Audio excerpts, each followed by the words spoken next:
Hello viewers, Rinku official BD চ্যানেলের পক্ষ থেকে আপনাদের সবাইকে জানাই আন্তরিক শুভেচ্ছা ও অভিনন্দন। আমি আজকে আপনাদের সামনে নতুন একটি কন্টেন্ট নিয়ে উপস্থিত হয়েছি।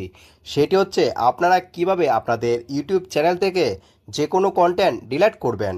ভিউয়ার, যারা নতুন ইউটিউবার রয়েছে তাদের কাছে আমার এই ভিডিওটি খুবই একটি গুরুত্বপূর্ণ ভিডিও, সেই জন্য আপনারা আমার এই ভিডিওটি স্কিপ না করে দেখতে থাকুন। সো গাই, ইউটিউব চ্যানেল থেকে কন্টেন্ট ডিলিট করার জন্য আমাদেরকে প্লে স্টোরে গিয়ে ওয়াইটি স্টুডিও নামে একটি অ্যাপস ইনস্টল করতে হবে।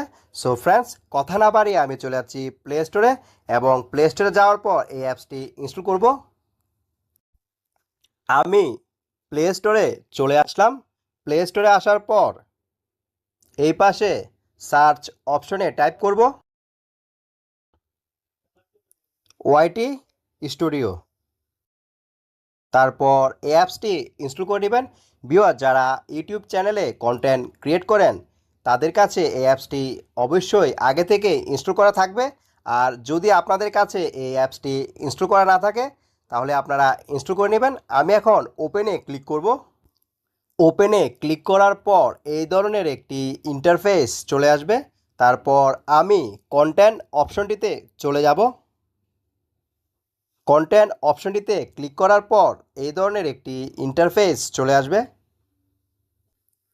তারপর এই কন্টেন্টের পাশে থ্রি ডট নামে একটি অপশন দেখতে পাচ্ছেন। দেন এই অপশনটিতে ক্লিক করবেন। এই অপশনটিতে ক্লিক করার পর এই ধরনের কিছু অপশন চলে আসবে। দেন একদম নিচের দিকে ডিলেট নামে একটি অপশন দেখতে পাচ্ছেন। দেন এই ডিলেট অপশনটিতে ক্লিক করে আপনারা আপনাদের যে কোনো ইউটিউব চ্যানেল থেকে ভিডিও ডিলিট করতে পারবেন। আমার এই ভিডিওটি যদি আপনাদের কাছে ভালো লাগে দেন বেশি বেশি করে শেয়ার, কমেন্ট অ্যান্ড লাইক করুন। Thanks a lot for watching my content.